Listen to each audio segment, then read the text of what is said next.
A few days ago, we did a daily to talk about the debt in the European Euro crisis and how Germany was interacting with all the countries over there. We used the comparison of a credit card and a debit card to illustrate the strength of the problem over there.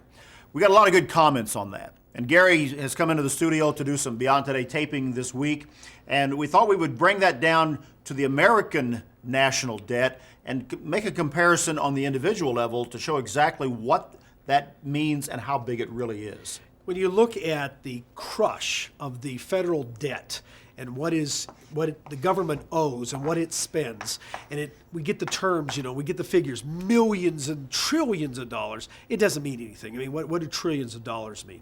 But when we break it down into figures you and I can understand, it gets a little scary. Now, to really illustrate what the federal government takes in and spends and what its debt is, let's put it in these terms, which are the same ratios for a family. What if you have a family of four and they make $46,000 a year? Okay? So in the United States, a family of four makes $46,000 a year, but they spend $78,000 a year. We can say, well, wow, there's already a problem. But now let's add on to that credit card debt of $281,000. Now, if you look at this, you would say this family is going to collapse because they can't pay their bills. In fact, it's unsustainable.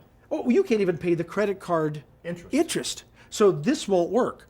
This is the state of our federal government and our federal debt. And actually, since we came up with these numbers, they've probably grown because the debt is growing at such a rate on a weekly basis that it's incalculable. So these numbers are probably obsolete right now. Which is frightening because you realize that unless something happens, just like a family of four would face total economic collapse if they tried to live like this, the United States, if something does not change, is going to face eventually total economic collapse. Probably the biggest lesson and takeaway, don't live like this. That's what it comes down to for you and I. Hopefully you're not. That's BT Daily. Join us next time.